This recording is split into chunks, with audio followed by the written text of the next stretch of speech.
हमारे धर्मशास्त्रों में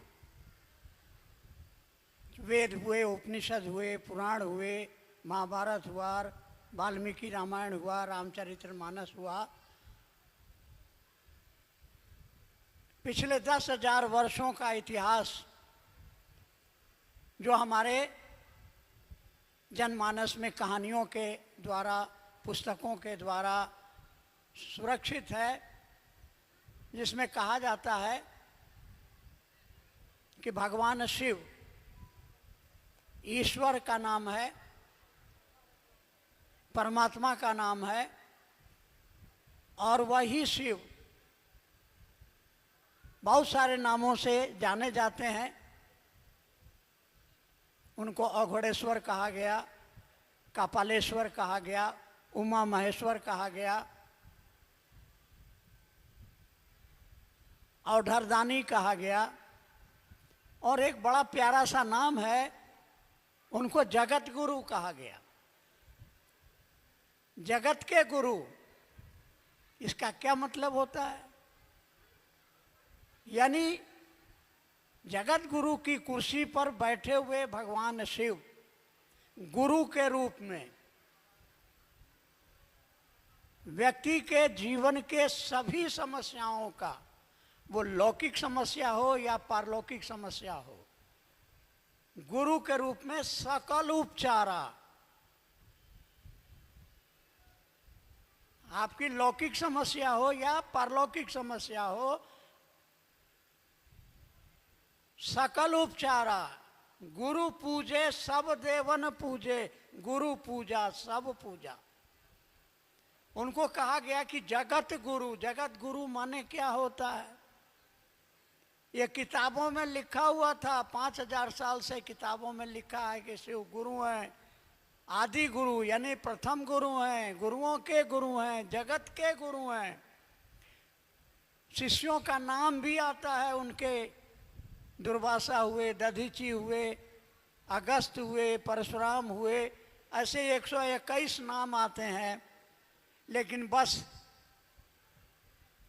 कैसे उनका शिष्य बना जाए, क्या मतलब होता है जगत गुरु का, इस पर किसी ने रोशनी नहीं डाली। ये काम हमारे वरेण्य गुरु भ्राता साहब श्री हरीन्द्रानंद जी ने किया। उन्होंने शिव को गुरु मान करके जो देखा, जो समझा, जो पाया, उसको उन्होंने हमारे आपके जैसे जन सामान्य के सामने बिना किसी भेदभाव के, बिना किसी शर्त के रख दिया। इस मनसा से रख दिया कि जैसे उन्होंने महादेव को, उस शिव को गुरु मान करके जो पाया, जो नतीजे, सुंदर नतीजे उनके जीवन में आए, तो उन्होंने चाहा कि धरती के एक एक व्यक्ति के जीवन में वो खुशहाली आ जाए, वो शिव उनका गुरु हो जाए, ताकि उनके जीवन में जो दुर्भाग्य है वो सौभाग्य बन जाए। तो जगत गुरु का मतलब है कि शिव जगत गुरु हैं, यानी इस धरती का कोई भी आदमी, या याद रहे कि गुरु की जरूरत सिर्फ और सिर्फ मानव शरीर में ही है, अन्य किसी जीव जंतु को गुरु की जरूरत नहीं है, क्योंकि प्रकृति के द्वारा पहले से उसको ज्ञान भर के भेजा गया है। केवल मनुष्य को ही ज्ञान की जरूरत है। इसलिए धरती का कोई भी मनुष्य, मानव शरीरधारी अगर कोई व्यक्ति है, वो किसी जात का हो, किसी धर्म का हो, वो नास्तिक हो या आस्तिक हो, भगवान को मानता हो या नहीं मानता हो, वो मांस मछली खाने वाला हो या दूध भात खाने वाला हो, वो पापी हो या पुण्यात्मा हो, हत्यारा हो, चोर हो, बेईमान हो या साधु स्वभाव का हो, मानव शरीर में है तो उसको पैदाइशी हक है कि वो भगवान शिव को अपना गुरु मान सकता है, और महादेव उसको रोक नहीं सकते, मना नहीं कर सकते, नहीं कह सकते कि तू छोट जात का है, तू अनपढ़ है, तुम मांसाहारी है, तुम चोर है, तुम बेईमाने है, इसलिए तुमको चेला नहीं बनाएंगे। तो आपको ये बात समझ में आ गई। अब तक हम लोगों को जिन गुरुओं से भेंट हुआ, उन्होंने क्या कहा कि मेरा चेला बनना है तो सबसे पहले मांस मछली छोड़ के आओ, लहसुन प्याज छोड़ के आओ।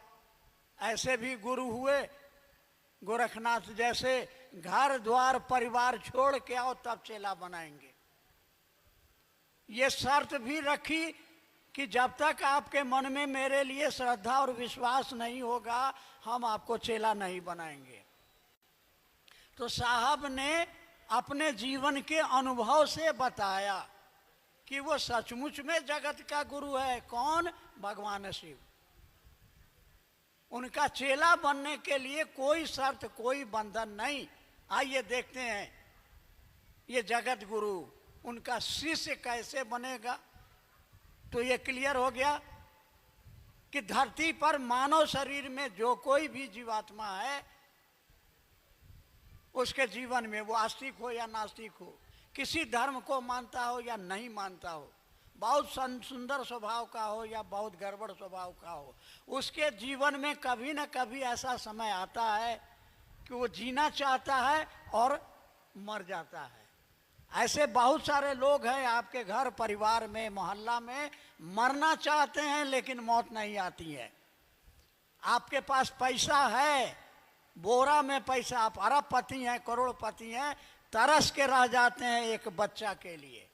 आप तरस के रह जाते हैं, डॉक्टर कहता है कि कोई दवा नहीं काम कर रही है, अगर आपको कुछ भला होगा तो भगवान के पास जाइए, अब दवा से नहीं दुआ से काम चलेगा।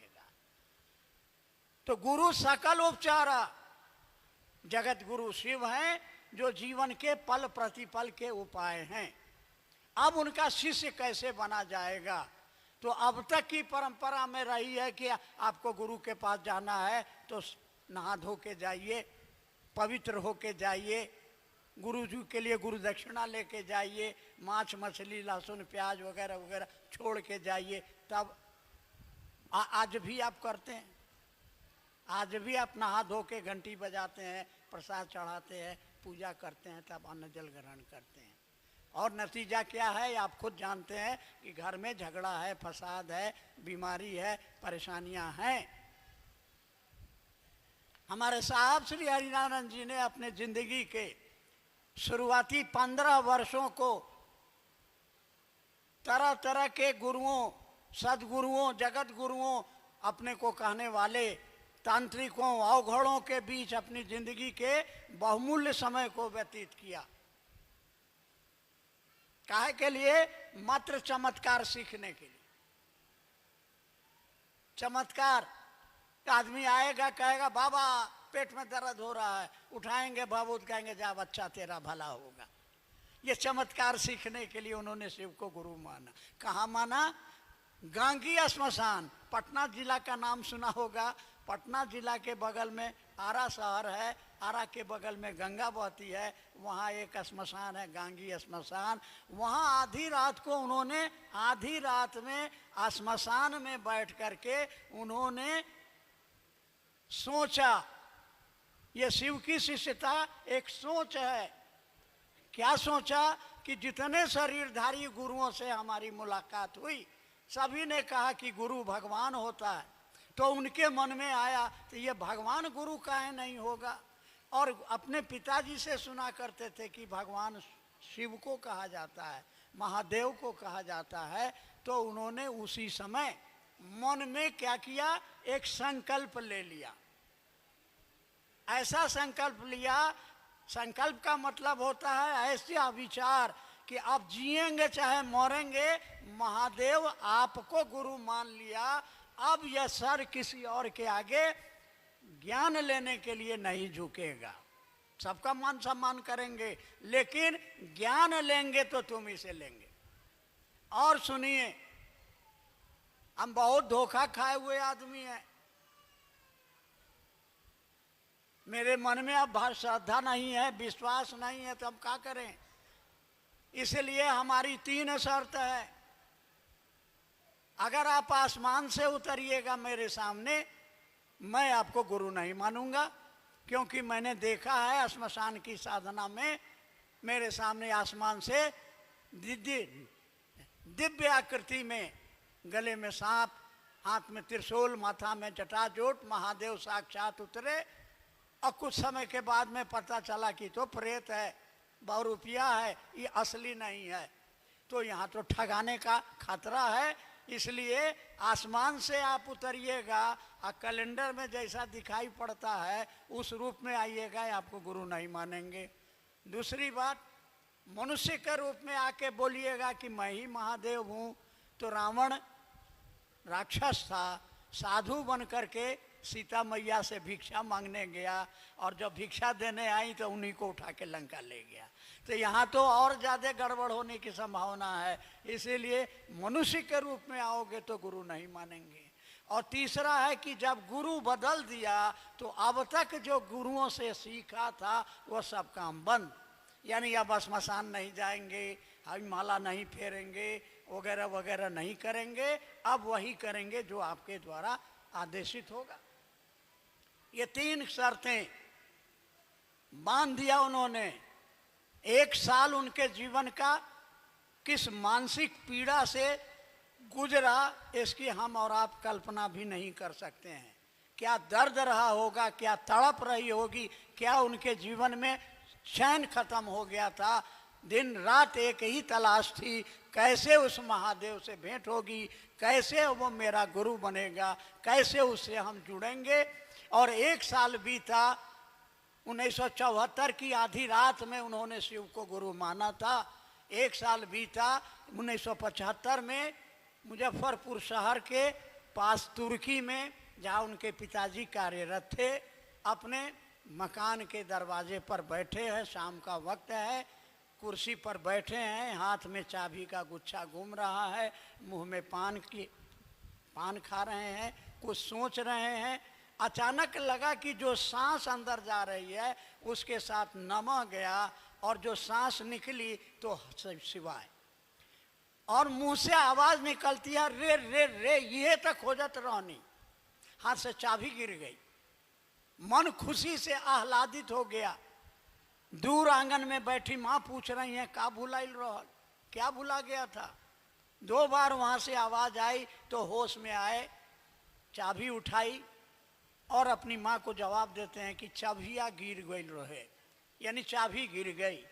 कोई आदेश, कोई निर्देश नहीं मिला गुरु से। गुरु ने अपने शिष्य के शर्तों के तहत न वो आदमी के रूप में आया, न आसमान से उतरा, और न कान में मंत्र दिया।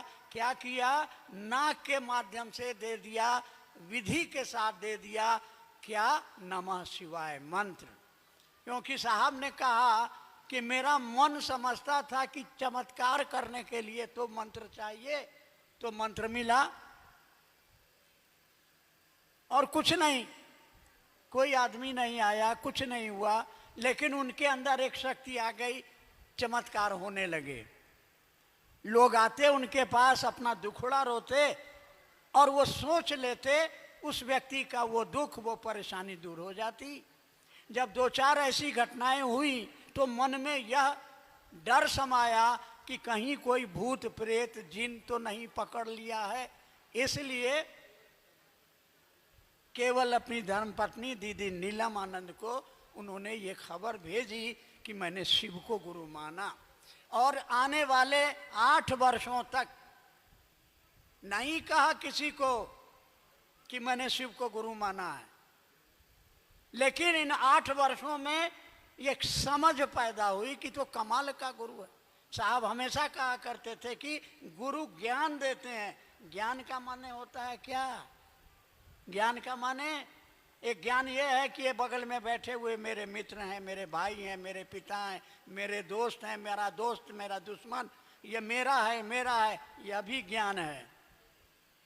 और समझ, क्या समझ में आया? ये समझ में आया कि हमने जिस चमत्कार के लिए महादेव को गुरु माना था वो तो किसी काम का नहीं है। ये समझ पैदा हुई, ये ज्ञान उनके अंदर आया। आज पेट का दर्द ठीक करेंगे, कल वही आदमी आएगा कि माथा में दर्द हो रहा है। आज आया है कि मेरी शादी नहीं हो रही है, 5 साल शादी का हो गया, अब दड़ा आवेगा कि शादी तो हो गई, बच्चा नहीं हो रहा है। बच्चा हो गया तो पढ़वे नहीं करता है। हमारी बहुत सारी माताएं बहनें आके कहती है हमारा बचवा पढ़वे नहीं करता है, हमारा बचवा शिव को गुरु मानवे नहीं करता है। आप इसमें परेशान हैं, यानी दुखों का कोई अंत नहीं है। उनको गुरु ने ये समझ दी कि अरे तुमको चमत्कारे करना है तो हम तुमको ऐसा चमत्कार बता देते हैं, अरे शिव को गुरु बना लो और वह गुरु तुम्हारी जिंदगी के हर समस्या का समाधान, वह गुरु आपके जीवन की पल प्रतिपल की समस्या का समाधान है। तो क्यों न लोगों को शिव से जोड़ा जाए, उनके गुरु रूप से जोड़ा जाए। और तब 8 वर्षों के बाद उन्होंने पहली बार मधेपुरा में एक आदमी को 1982 में कहा, वो उनका बचपन का मित्र था जो श्मशान में साधना किया करता था। उसने कहा कि मैं अभी भी श्मशान में साधना करता हूँ। और साहब ने कहा अरे क्या मसान साधते हो, शिव को गुरु बनाओ। और जब उसने कहा कि हाकिम जाना ही चाहिए, हमको पता है, हमको खबर है कि शिव गुरु हैं, तो धक्का लगा कि जिस राज को मैंने सीने में छिपा के रखा इसको कैसे मालूम हो गया रे भाई। पूछने पर उसने बताया कि किताबों में लिखा है, कुछ और घटनाएं, समय अभाव है। चैलेंज हो गया कि चलिए महादेव के मंदिर में प्रसाद चढ़ाइए। और वहां गए 250-300 आदमी ये तमाशा देखने के लिए कि यहाँ का जो मजिस्ट्रेट साहब हैं आज महादेव को प्रसाद खिलाने जा रहे हैं। 50 रसगुल्ले खरीदे गए, पंडा जी को दिया गया, उन्होंने गिन करके थाल में रख करके दिया। और ये मंदिर में शिवलिंग के सामने खड़े होते हैं, साथ में बगल में नीलम दीदी हैं, और वो फुसफुसाते हैं क्योंकि उनका मन प्राण महादेव के सामने में अवनत हो गया। क्योंकि उनको पता नहीं था, जानकारी नहीं थी, ऐसी कोई क्रिया, ऐसा कोई मंत्र नहीं जानते थे कि कैसे महादेव को जो दिखता नहीं है उसको प्रसाद के रूप में ग्रहण करने के लिए कहें। तो उन्होंने कहा, क्या कहा, बुढ़ऊ इज्जत रखियो। हम और आप तो मंत्र पढ़ते हैं, आज भी हमारी माँ बहनें मंदिरों में जाती हैं, अपने घरों में पूजा स्थल पर जाती हैं, घंटी बजाती हैं, अगरबत्ती दिखाती हैं, मंत्र पढ़ती हैं, लेकिन पूजा प्रसाद कोई नहीं खाता। साहब ने कहा बुढ़ऊ इज्जत रखियो, ये मंत्र पढ़ा, ये किसी वेद में, किसी शास्त्र में ये मंत्र आपको नहीं मिलेगा। और ये काम कर गया। लोगों ने देखा, पंडा जी जिन्होंने रखा था गिन के बताया कि 15 रसगुल्ला गायब है और बाकी को किसी ने ब्लेड से काटा। ये 2 घटना हो गई। एक घटना और, अब लोगों को इन्होंने शिव को गुरु कहने के लिए, गुरु मानने के लिए कहना शुरू कर दिया कि महादेव को मन में शिव को गुरु बना लो, पलथी मारो, आंख बंद करो, सहस्रार चक्र पर गुरु को प्रणाम करो। 6 साल हो गए। 1986 में आकाशवाणी होती है बेगूसराय में, साहब को तुम जो करते हो कहते नहीं हो। ये जवाब देते हैं मन ही मन, ये आवाज़ मन में गूंज रही है, कान में भी नहीं आ रही है। क्योंकि इन्होंने शर्त रखी थी कि आप मेरे सामने में आसमान से आओगे तो गुरु नहीं मानेंगे, आदमी बन के आओगे तो गुरु नहीं मानेंगे। तो आकाशवाणी होती थी, उनके मन में आवाज़ गूंजती थी, तुम जो करते हो कहते नहीं हो। याद रखिएगा इस वाक्य को।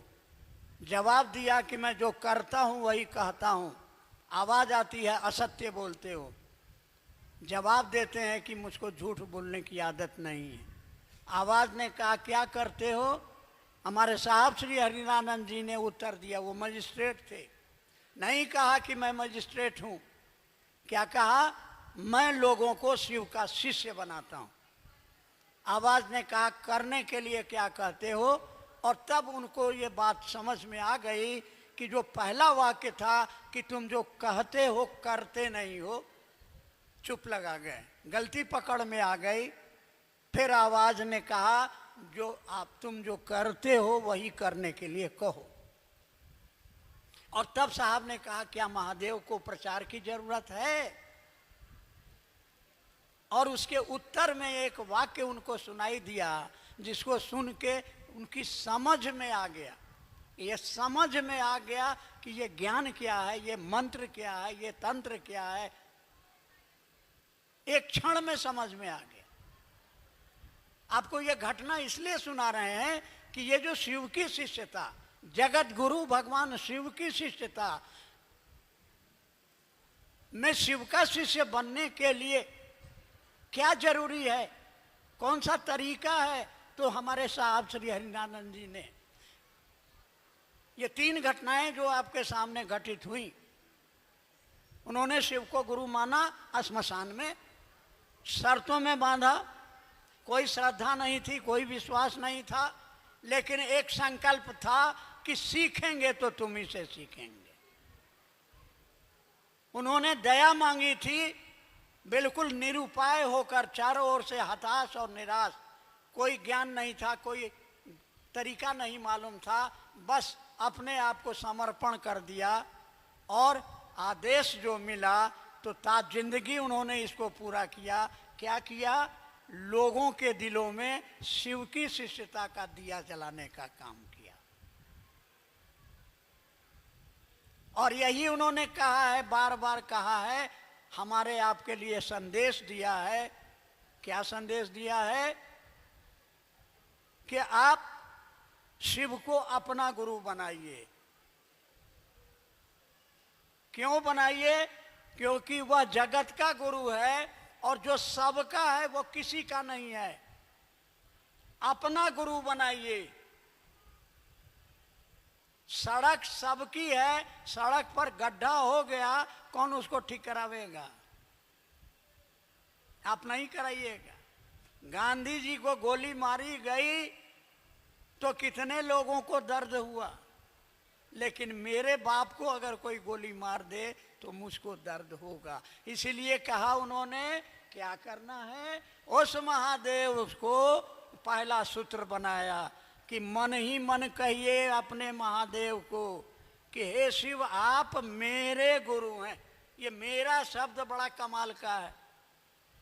मेरा बेटा, मेरा पति। आपको पता है कि आपका बेटा कहाँ अभी है? वो दिल्ली में पढ़ रहा है कि पटना में पढ़ रहा है। आपका पति अभी कहाँ है? आपको पता है। आपकी जेब में कितने पैसे हैं? पैसा नहीं बोलता है, आपको पता है कि मेरी जेब में इतने पैसे हैं। आप चप्पल खोल के आ गए हैं, होशियार आदमी होंगे तो चप्पलवा अपना साथे रखे होंगे।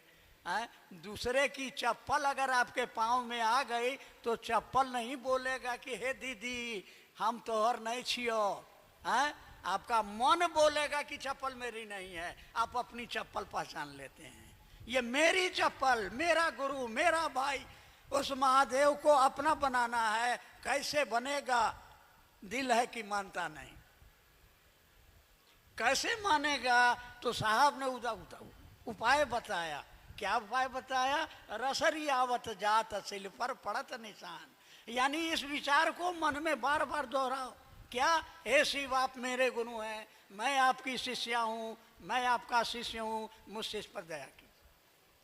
इस विचार को बार बार मन में दोहराना है। अपने महादेव से कहना है कि हमारा मन नहीं समझ पा रहा है कि आप मेरे हैं, मेरे मन को समझा दीजिए। हम आपसे और कुछ नहीं मांग रहे हैं, खाली इतने कर दीजिए। और साहब का बड़ा बढ़िया लाइन है, याद रखिएगा। क्या कहते थे साहब? मैं और मेरा महादेव जिंदाबाद, फिक्र नॉट मिजाज अप। क्या है? अरे दुनिया के मालिक भगवान शिव, जो सृजन पालन संहार के मालिक हैं, वह कौन है? तो मेरे गुरु हैं। और जब सैया भैले कोतवाल तो डर काहे का?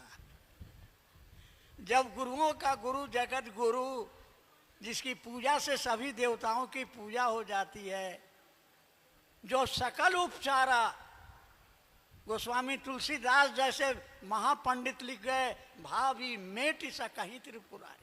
आपके दुर्भाग्य को सौभाग्य में बदलने की ताकत अगर किसी को है तो हमारे शास्त्र, हमारे पुराण, हमारा वेद चीख चीख के कह रहा है कि यह शक्ति मात्र और मात्र गुरु को है। गुरु सकल उपचारा, वो आपके कर्म बंधनों को तोड़कर आपको जीव से शिव बना देगा। आपके जीवन के सारे बंधनों को अगर तोड़ने की ताकत है तो गुरु को है। इसलिए बलिहारी गुरु आपने, जो ईश्वर के द्वारा जो बंधन हमारे ऊपर डाला गया, उन बंधनों को तोड़ने का काम कौन करता है? और वो कौन है? वो मेरा है, मेरा। इसलिए साहब ने संदेश दिया, भूल गया सब कुछ, याद नहीं अब कुछ, मगर एक बात नहीं भूली, क्या? Dot dot dot, I love you. हे महादेव, मैं आपसे प्रेम करता हूँ। अब वो दिल कहाँ से लाऊं? मेरे अंदर प्रेम है बेटा से, बेटी से, धन से, दौलत से, महादेव से मेरे मन में प्रेम नहीं है। तो प्रेम पैदा करने का टेक्निक साहब ने दिया, जिसका नाम है 3 सूत्र। ये 3 काम आप करिए, ईमानदारी से करिए, आपके दिल में उस महादेव के लिए प्रेम पैदा हो जाएगा। और जब प्रेम पैदा हो जाएगा तो प्रेम में आदमी देता है, लेता नहीं है। ये लक्षण साहब ने बताया। जब आप उससे प्रेम करेंगे, आप बेटा से प्रेम करते हैं तो भूखे रह जाते हैं अपने, लेकिन घर में एक रोटी है तो अपने बेटे के लिए, पोता के लिए, पति के लिए बचा के रखते हैं। तो अपने महादेव को हम क्या देना चाहेंगे? अरे क्या दे सकते हैं? साहब ने कहा कि वह तो शरीर में नहीं है, इसलिए वो जो चाहता है वही करिए ना। उसने चाहा है कि दुनिया के एक एक आदमी के दिलों में शिव की शिष्यता का दिया जलाया जाए। तो हम अपने प्यारे साहब श्री हरिनानंद जी से प्रेम करते हैं, उनके प्रति हम कृतज्ञ हैं, उनके प्रति हम कृतज्ञ हैं, एहसानमंद हैं। उन्होंने क्या चाहा? उन्होंने कहा 40 वर्षों तक मैंने एक काम किया, जो किया महादेव के लिए किया। मैंने महादेव से कहा कि मुझको रौरो नरक में डाल दो, मैं रहने को तैयार हूँ। मेरी एक ही शर्त है कि दुनिया के एक एक आदमी के दिलों में शिव की शिष्यता का दिया जल जाए, ताकि उसका जीवन धन्य हो जाए। हमारी दीदी नीलम आनंद ने मर मर के गुरु का कार्य किया, लोगों के दिलों में शिव की शिष्यता का चिराग जलाया। हमारे साहब ने भी यही किया और यही हमारे लिए संदेश छोड़कर गए। हम उनके ऋणी हैं। उनके द्वारा दिए गए इस अमूल्य उपहार के बदले में क्या दे सकते हैं? तो एक संकल्प हम लेके चलेंगे, दिल दिया है, जान भी देंगे। साहब ने कहा अपना जान बचा के रखो, हाँ? जान मरिए जाओगे तो काम कौन करेगा? इसलिए जो आपने चाहा है, क्या चाहा है? दुनिया के एक एक व्यक्ति के दिलों में शिव की शिष्यता का चिराग जलाओ। तो क्या होगा? क्या होगा? कर भला तो सब जानता है, क्या भला कर सकते हैं? रोज 100 रुपया बांटिएगा, रोज 10 रोटी मुफ्त में बना के खिलाइएगा, नहीं हो सकेगा। लेकिन अनपढ़ हो, पढ़ा लिखा हो, दरिद्र हो, राजा हो, रंक हो, आदमी है, वो किसी को कह सकता है, हे दीदी, हे भैया, वो चाचा, वो नाना, महादेव मेरे गुरु हैं। आपके भी गुरु हो सकते हैं।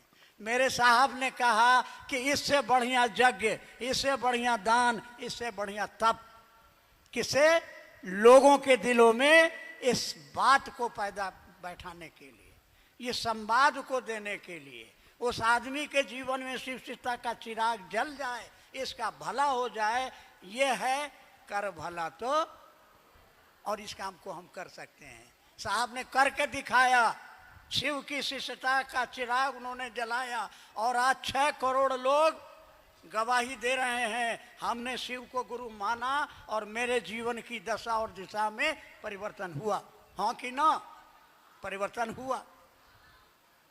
आपकी क्या जात है? आप शाकाहारी हैं, मांसाहारी हैं, पढ़े लिखे हैं, अनपढ़ हैं? यहाँ जितने लोग हैं, हम पूछेंगे आप कौन? आपका जवाब होगा हम शिव के शिष्य हैं। मैं कौन? आप सभी कहेंगे मेरे गुरु भाई हैं।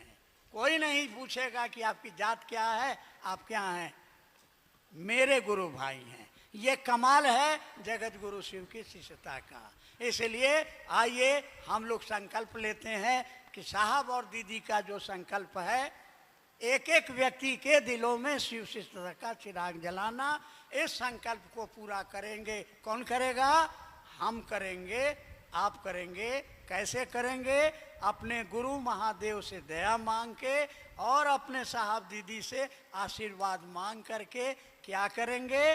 लोगों के दिलों में शिव शिष्टता का चिराग जलाएंगे और साहब के इस कथन पर चलेंगे कि धरती पर रहो लेकिन धरती का होके नहीं रहो, क्योंकि एक दिन जाना होगा। इसलिए क्या करो? रहो तो शिव, बनो तो शिव और जियो तो शिव। आप सभी के चरणों में।